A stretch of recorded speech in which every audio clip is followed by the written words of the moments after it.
রাসূল সাল্লাল্লাহু আলাইহি সাল্লামের কাছে যখন এরকম পাপ কেউ বলতে যেত তিনি কিন্তু ইগনোর করতেন, শুনতে চাইতেন না। এজন্য পাপ প্রকাশ করা ঠিক নয়। আমি চট্টগ্রাম থেকে বলছিলাম। জি ভাইয়া আমি চট্টগ্রাম থেকে বলছিলাম। জি জি, আমার নাম মোহাম্মদ শাকিল আহমেদ। আমি একটা বিষয় একটু কনফিউজ করতে চাচ্ছি। দুইটা বিষয় একটু হুজুরের কাছে আমার প্রশ্ন। প্রথমটা হচ্ছে যে আমি একটা পাপাচার করেছি, আমি একটু জিনায় লিপ্ত হয়ে গিয়েছিলাম।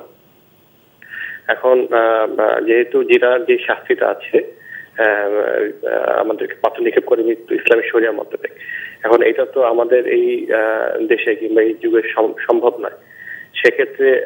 সেক্ষেত্রে আমি তওবা করছি, কিন্তু এটা কিভাবে মানে আমি আল্লাহর কাছ থেকে মাপ পেতে পারি, এটা আসলে আমার জানার ইচ্ছা। ধন্যবাদ। ধন্যবাদ আপনাকে। আপনি কনফেস করলেন, আপনি পাপের স্বীকৃতি দিলেন, জেনা করেছেন। তো আমাদের দেশে জেনার যে শাস্তি সেটা তো নেই, উনি তওবা করেছেন, ওনার কি আর কিছু করতে হবে? আসলে প্রথম কথা হলো এভাবে নিজের অপরাধ প্রকাশ করে দেয়া, এটা ইসলাম পছন্দ করে না। প্রকাশ্যে সবার সামনে এইভাবে আপনি এটা সাক্ষী বললেন, রাখা, সাক্ষী হয়ে গেল অসংখ্য মানুষ। এটা আপনি আসলে ব্যক্তিগতভাবে ঠিক, করতে পারতেন। এটা ব্যক্তিগতভাবে হতে পারত। আপনি অপরাধ তো গোপনে করেছিলেন, এখন এটা প্রকাশ করে দিলেন। আল্লাহ আপনাকে ক্ষমা করুন, তাওবা আপনি করেছেন, তাওবাই করতে থাকেন। আমাদের দেশে যেহেতু শরিয়া আইন কার্যকর নেই, সেহেতু এখানে আর কি বা করার আছে। তো আপনার তাওবা আল্লাহ কবুল করুক, আপনি আল্লাহর কাছে ক্ষমা চাইতে থাকেন এবং ফিউচারে এই জাতীয় গোপন কোনো অপরাধ আপনি প্রকাশ করবেন না। যারা শুনছেন সকলের জন্য একই নসিহা। ওনার মূল কথা হলো প্রত্যাবর্তন করা, তওবা করা।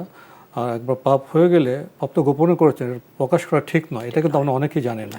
এবং পাপ নিয়ে কারোর সাথে আলোচনা করাও ঠিক নয়। ঠিক নয়। রাসূলুল্লাহ সাল্লাল্লাহু আলাইহি সাল্লামের কাছে, ক্ষমা চাইবেন আল্লাহর কাছে। রাসূল সাল্লাল্লাহু আলাইহি সাল্লামের কাছে যখন এরকম পাপ কেউ বলতে যেত তিনি কিন্তু ইগনোর করতেন, শুনতে চাইতেন না। কিন্তু এক পর্যায়ে যখন বারবার বলতো তখন তিনি আবার বলতেন যে তুমি এটা কেন করছো। এজন্য পাপ প্রকাশ করা ঠিক নয়। আল্লাহকে ক্ষমা চাইতে হবে, সংশোধন করতে হবে। আমরা চমৎকার ব্যাখ্যা জানলাম শায়েখ থেকে। প্রিয় দর্শক, আমরা নতুন প্রশ্নে যাচ্ছি। আসসালামু আলাইকুম, পরিচয় দিয়ে প্রশ্ন করুন। আসসালামু আলাইকুম রাহমাতুল্লাহ। ওয়ালাইকুম আসসালাম ওয়া রাহমাতুল্লাহ। আমি ফেনী থেকে বলছি, মোহাম্মদ শাহজাহান। জি ভাই, ওই নাবালক শিশু মারা গেলে ওদের তো দুনিয়াতে কোনো পরীক্ষা হয় না, আখেরাতে ওদের কোনো পরীক্ষা হবে কিনা, এবং কি ওরা মা হওয়ার জন্য কোনো সুপারিশ করতে পারবে কিনা, এক। 2 নম্বর প্রশ্ন হলো, যারা অন্যায় করে অন্যায়কারীকে অন্যায় বন্ধ করা, হাত দিয়ে বন্ধ করো, মুখ দিয়ে বন্ধ করো, নইলে অন্তর দিয়ে ঘৃণা করা। এখন যারা অন্যায়টাকে প্রতিষ্ঠা করে বিভিন্ন পর্যায়ে, তাদের ইমানে কি হালত হবে? অন্যায়টাকে ঘৃণা করা যদি দুর্বল ইমানদার কাজ হয়, তাহলে অন্যায় প্রতিষ্ঠা করলে বিভিন্ন পর্যায়ে এদের কি অবস্থা হবে ইমানে? সালাম আলাইকুম রহমতুল্লাহ। ওয়ালাইকুম আসসালাম রহমতুল্লাহ। প্রথমত উনি ইন্তেকাল, আখেরাতে পরিচয়, মা বাবার জন্য ক্ষমা, এসব বিষয়ে জানতে চেয়েছেন। কারো যদি নাবালক শিশু মারা যায় আর মাতা পিতা মুসলিম হয়, তাহলে আমরা আশা করি এই সন্তানগুলো জান্নাতি হবে। এবং রাসূলুল্লাহ সাল্লাল্লাহু আলাইহি ওয়াসাল্লাম বলেছেন যাদের 3টা নাবালক শিশু মারা গিয়েছে তার জন্য জান্নাতের সুসংবাদ, এবং এই জাতীয় বাচ্চারা তাদের মা বাবার জন্য সুপারিশ করবে, এমন হাদিসও রয়েছে। এরপরও চূড়ান্ত কথা বলা কঠিন, কারণ আল্লাহ তাআলা ভালো জানেন যে সম্ভব হলে কি করতে। এটা জাস্ট সম্ভাবনা। এরপরে হচ্ছে যে এই জাতীয় শিশু মারা গেলে ধৈর্য ধারণ করার মাঝে বিশাল একটি ফলাফল আছে।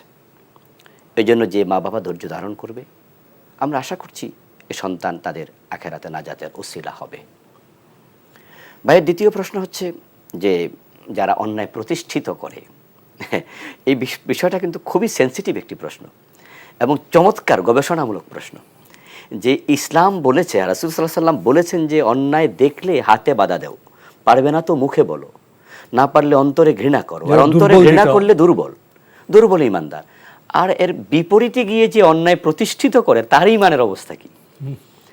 যেখানে অন্তরে ঘৃণা করলে বা পরিকল্পনা করলে সেটাই দুর্বল ঈমানদার হয়, আর যারা প্রতিষ্ঠিত করছে আসলে তাদের ঈমানের ব্যাপারে আমরাও তো সন্দিহান। ঈমান থাকলে কি অন্যায় প্রতিষ্ঠা করা যায়? করতো না। এবং যারা অন্যায়ের পক্ষে জাতীয় অবস্থান গ্রহণ করে তাদের ঈমানটা আসলে থাকে না, এক পর্যায়ে গিয়ে সেটা চলে যায়।